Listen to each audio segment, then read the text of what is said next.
So it seems that some people, historians, social scientists, other professionals, or even the general public, they often consider racial and ethnic issues one of the main social problems in United States and other countries.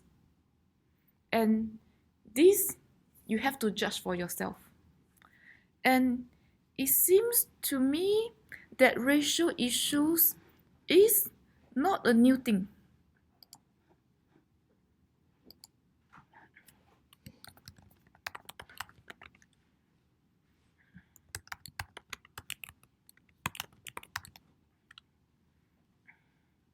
If you follow the legalization histories of cannabis, a kind of drug, and for some historians, when they research this issue further, for some sociologists, for some social scientists, when they study this issue further, they consider the passing of this law, the strengthening of poison law, between this time frame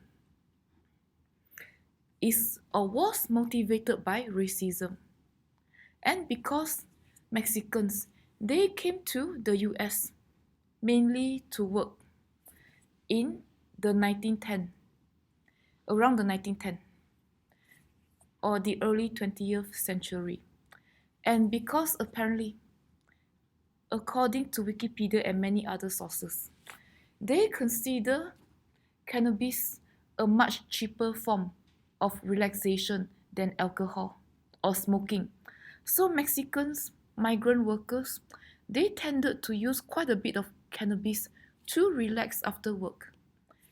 And people had no issues when times were good.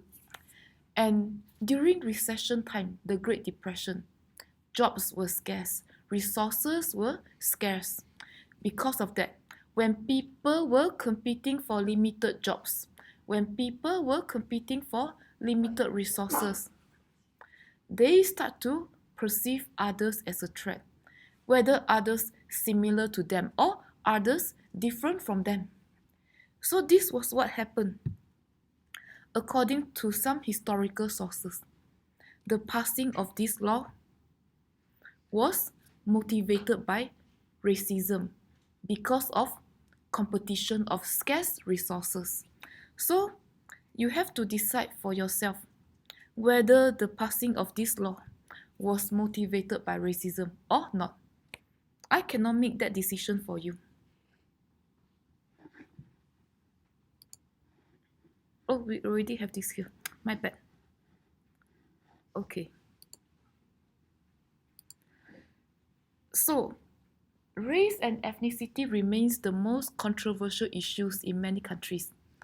Oftentimes, it seems to me there were racial tensions, inter-ethnic tensions, because different racial ethnic groups are competing for scarce resources in a given location. And you don't have to agree with this with my stance. They can be in conflict because of other reasons. But because I'm trained as a demographer, so that's what I was being taught in school. And some other people, and I'm not against that, they believe that racial tensions, ethnic tensions surface in many societies because maybe they don't like how certain groups of people, how they look, their eyes are too small, their nose are too flat. Racial tensions can also surface or came about because of those reasons. Or they don't like certain people moving into their neighborhoods. So, many factors can give rise to racial tensions. And this is Tiger Woods. We all know. And apparently, he is one of many things, part of Asian, part of African Americans, a bit of Caucasian. He's a bit of everything, right? And he calls himself Cablination.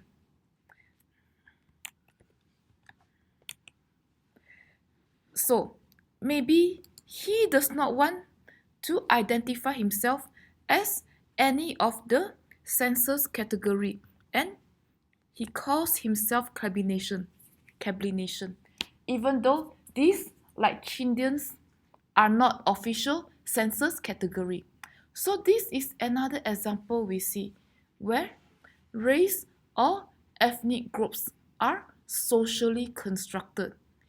It came from the constructivism concept in chapter 1 of your free book. Are we clear?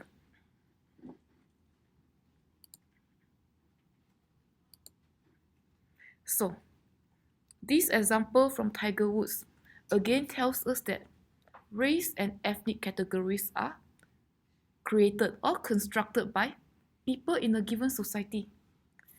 And what do we call people of mixed parentage of Asians and Caucasians, or Asians and African Americans? What do we call them in this country? Blasian, yeah. Is that an official census category? Blasian, yes. So that's another example, very good, of how racial categories are socially constructed. We also call them mixed race, right? And mixed race can be an official category when we fill out the forms or when we do our census, or multiracial. And in some Asian countries, because of our colonial past, we call them Eurasians. We call people of mixed parentage of a European and Asians Eurasians. And Eurasians can be official categories in some instance in the census in some countries, and when filling out the forms in certain Asian countries. So that's another example of how race and ethnicity are socially constructed. Any questions so far? So, make sure you know the distinction between race and ethnicity. We use them interchangeably, but the definitions for these two words differ distinctively. When we talk about race, we essentially mean categorizing people, classifying people based on physical characteristics, based on their skin color, one physical characteristics, based on their facial features, how their nose look, whether they are sharp and pointed or flat and dull, how their eyes look, whether they have big eyes or they have dull eyes, like Asians, most Asians, not all. How their cheek looks, whether they are low or high. We classify people based on physical characteristics, facial features, skin color, other biological characteristics. When we do it this way, this is what we mean by race. And we have different racial groups. In many countries, in your country, the main racial groups would be Caucasians, African Americans, Hispanics or Latinos, Asians, and all these main categories can be distinguished by their physical characteristics, right? This is what we mean by race. So, I'm sure you've seen some forms before. You are old enough to see that. When they ask about race, you always see these categories, right? Whites, blacks, Hispanics, Asians, multiracial or mixed race. What else do we see when we fill out the forms? I'm old, I don't recall. Other, yeah. How can I forget I'm old? So, these are the racial category. And when we talk about ethnicity, we mean the cultural characteristics of a given group, the values, the belief systems of that group, the lifestyles of that group. This is what we mean by ethnicity. Within the Hispanic race, Hispanic group, Hispanic is an ethnic group. It's not a race. So within the Hispanic group, there are many ethnic groups underneath the big umbrella of Hispanics, right? We have Cubans, we have Mexicans, we have Puerto Ricans, we have Salvadorians, we have Dominicans. And their culture, their practices, their values, their belief, their traditions, their ways of life are somewhat different from one another, right? The same thing can be said for Asians, are we right? We have people from Southeast Asia like the Vietnamese, Filipinos, Laotian, East Asian, Koreans, Japanese, Chinese. And the ways of life among all these ethnic groups that falls under the big umbrella, the Asian group. Our practices, our culture, our values differ somewhat among us.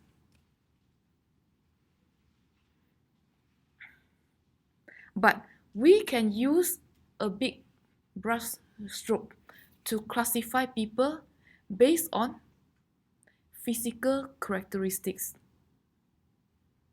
Asians looks distinctively different from Hispanics. Hispanics looks distinctively different from Caucasians and blacks.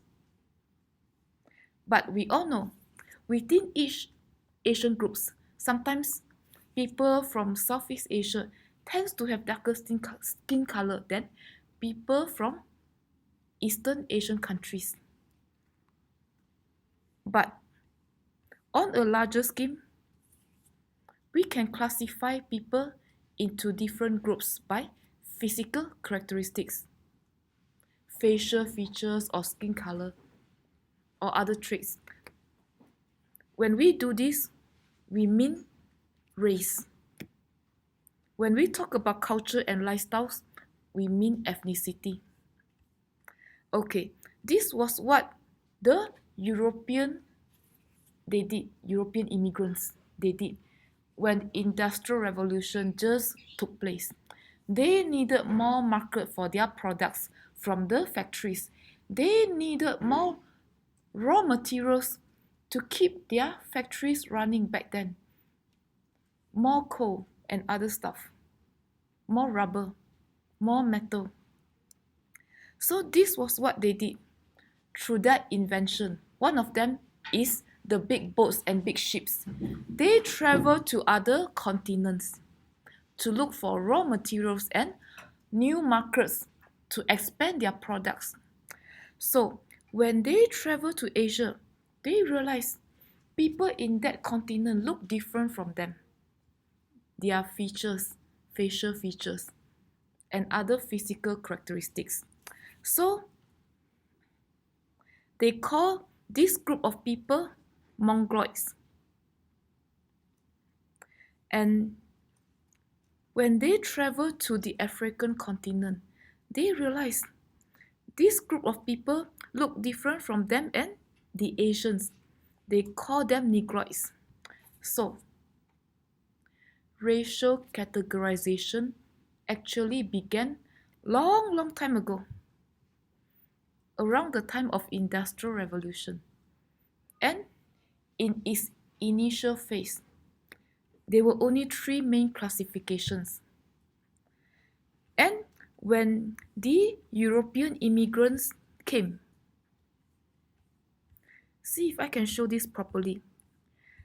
And when there are more and more immigrants came, not from Europe, but also from other countries, they started to classify people.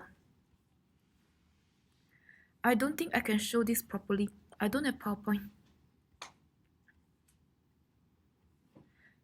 I think if you have your computer, you can see the census category. If you have your computer. I'm sorry.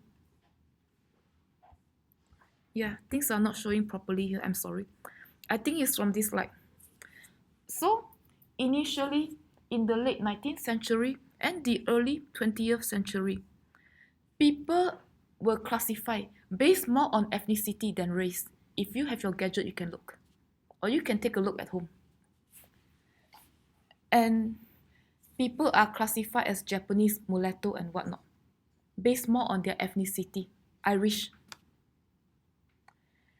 And this gradually changed from World War II and onwards. People are more and more classified by their race instead of ethnicity.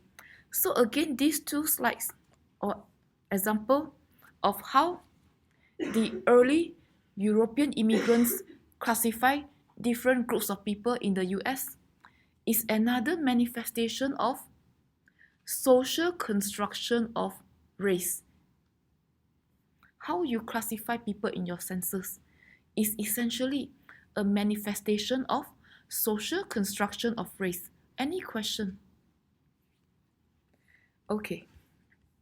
Sorry. So, can we classify people based on genes, genetic makeups, or biomarkers?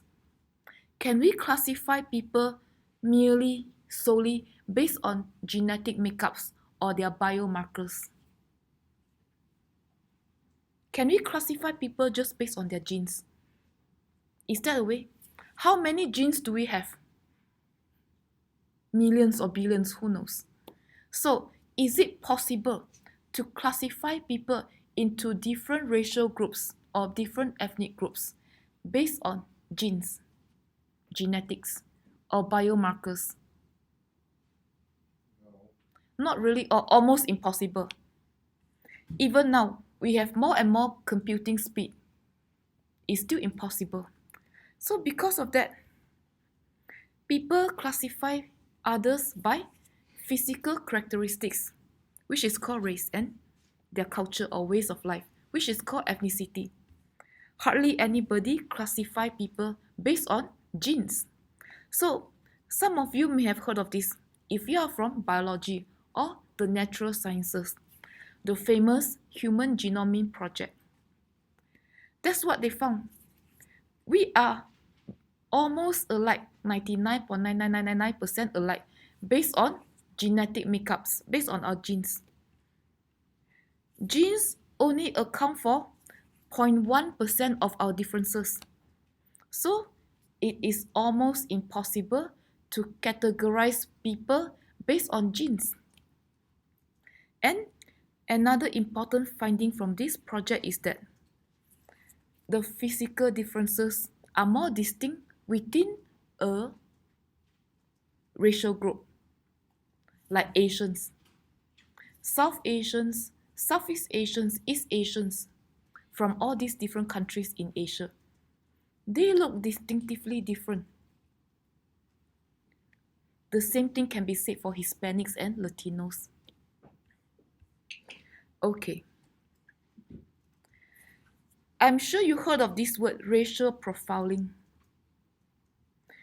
Just take a few minutes to read the definitions on the board or from your gadget.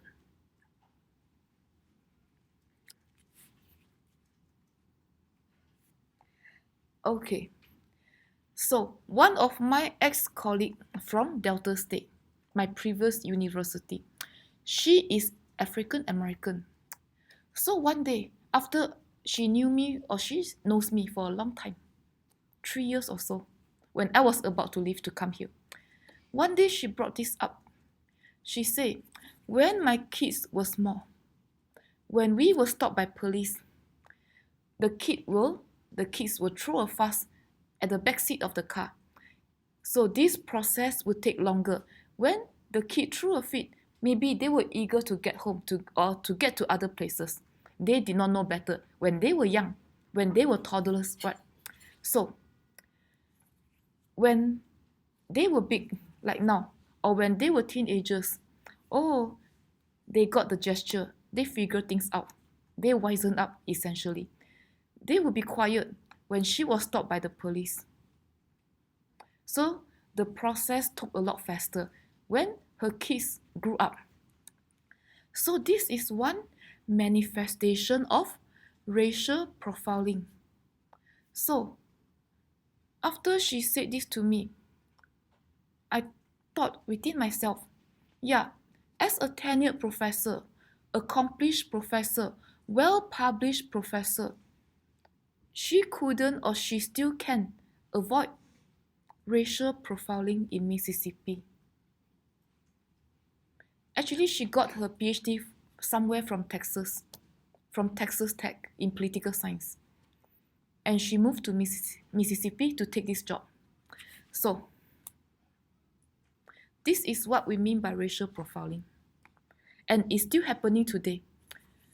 And my previous students told me, in Chicago, they can see it day in, day out on the streets. And your book also talks about minority groups. So, minority groups would be people like me with distinctive physical and cultural traits. My nose is still so flat. I never did plastic surgery. No, I'm not going to spend money on it. And my eyes are small. My eyes are dull. And I celebrate Chinese New Year based on the lunar calendar, which is different from your Western calendar. So I have distinctive physical and cultural traits. So minority group are a group of people in any society with distinctive physical and cultural traits. Are we clear?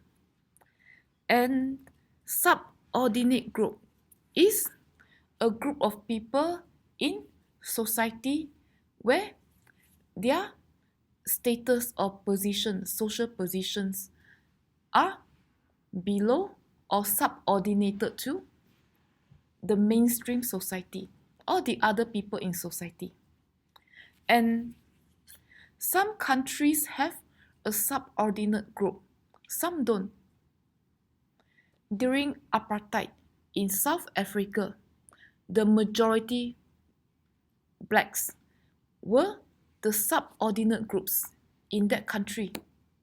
The minority Afrikaners, who also happened to be the dominant group during apartheid, were considered above the blacks in South Africa. So the blacks in Africa were considered the subordinate group in South Africa. So, related to subordinate group, we have dominant group. Dominant group are essentially the groups whose practices, cultures are regarded as the norm or the status quo in any society, or the standards. Dominant groups are the group where their ways of life, their practices, their religion, and their other traits are being regarded as the accepted standards of that given society. And have you heard of the word American apartheid? Apparently, we have apartheid in America too.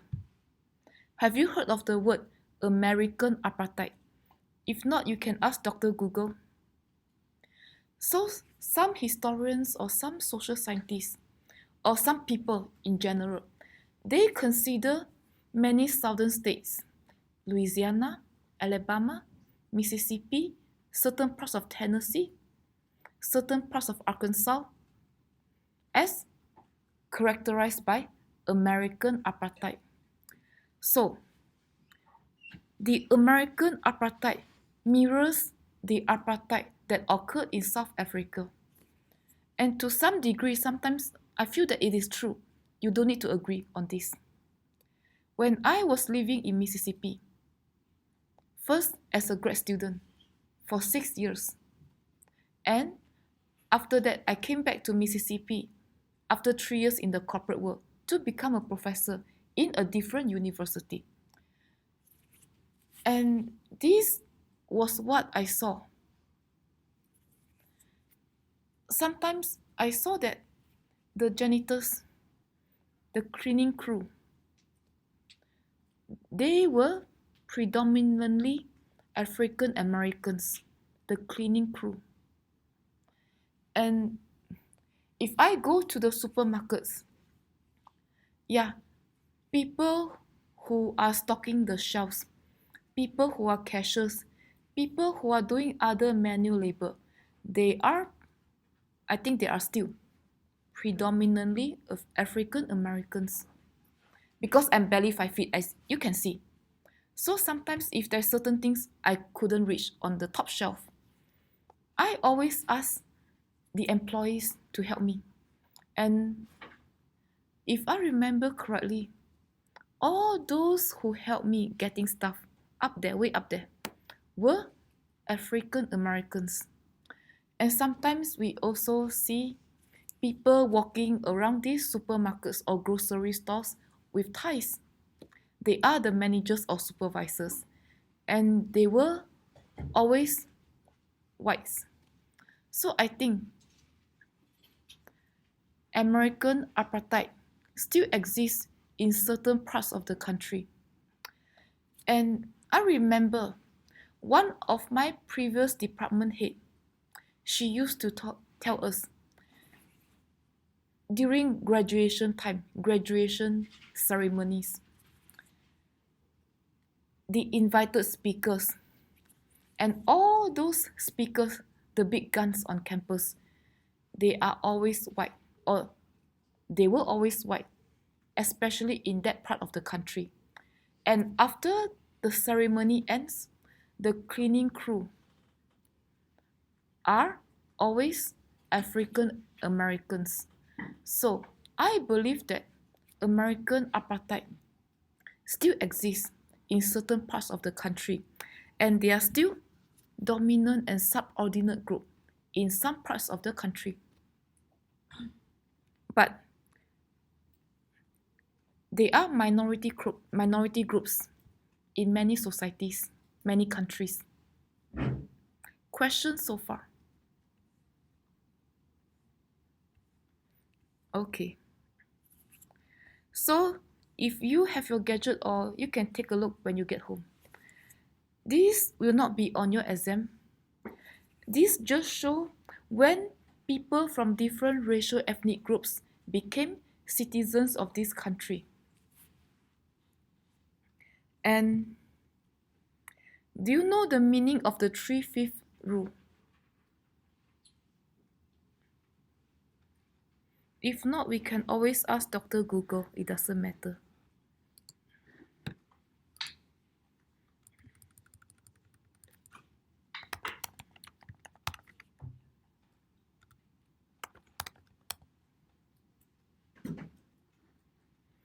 So, it has something to do with your historical context, right? And a slave was counted as 60% or 3/5 of the population. That's what we mean by the 3/5 rule. Are we clear?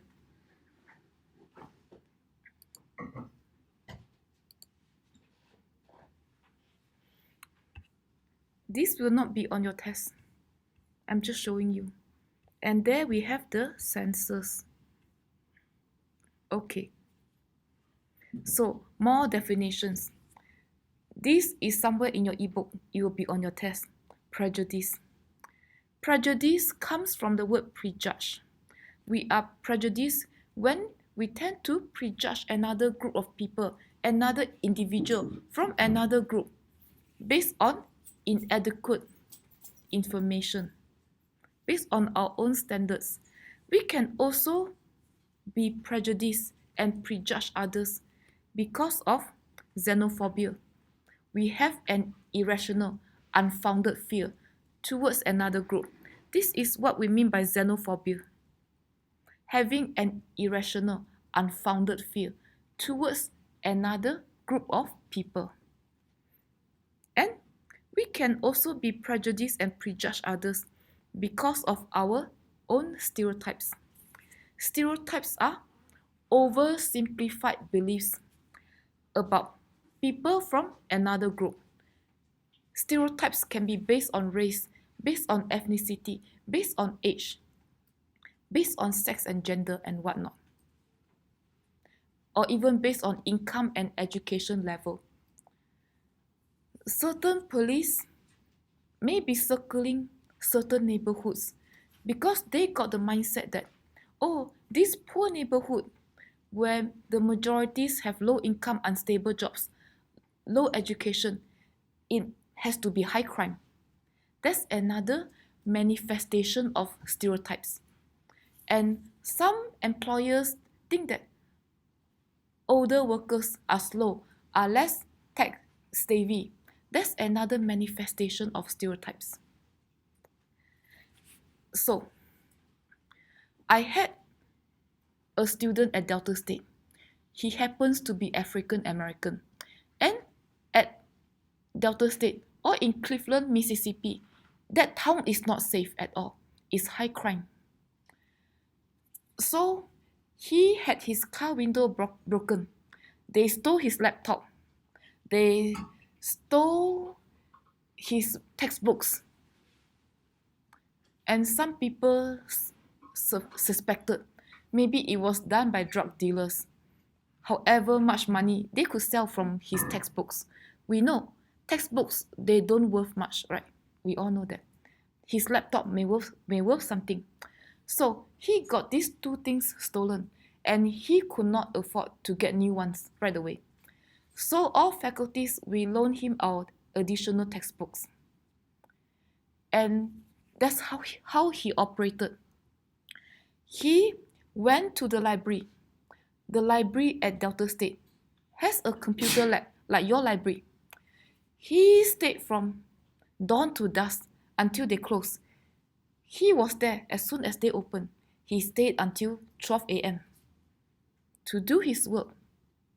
So he has broken the stereotype of his own racial group. He is a very hardworking student. And he's doing well. He graduated several years ago. He's doing well now. So many times, stereotypes are not true. And these were the stereotypes for the early immigrants to your country. The Irish, Italians, and Polish, those from Southern Europe. They were considered lazy and uneducated. And as we can see, these stereotypes, now they move on to other race, right? Now we, or your policy makers, they lump all these groups of people into Caucasian, right? Many years ago. And these stereotypes, they move to another racial group in your country. So, as we can see, stereotypes can move from one group to another over time and context. Are we clear? And Asians are being stereotyped as hardworking, greedy. We take bribes. We are corrupt. We embezzle money in any organization. Oh, we are bad. Asians are also being stereotyped as bad drivers.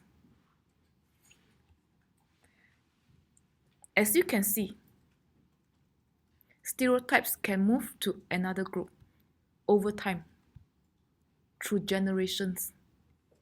You can see better from your gadget. And if they are good stereotypes, it's okay to internalize those stereotypes if they are good ones. So if they are bad stereotypes, it's better not to internalize them.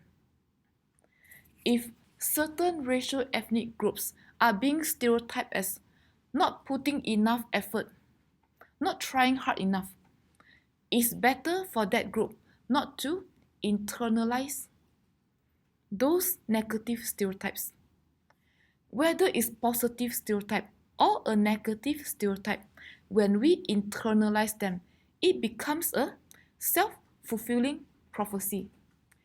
If certain groups are being stereotyped as hardworking, they may work even harder. And this is one manifestation of self-fulfilling prophecy. They work even harder because the society perceive them as hardworking. And because of that, maybe they succeeded in life. They do well in school. So, when we internalize stereotypes, it becomes Self-fulfilling prophecy. Are we clear?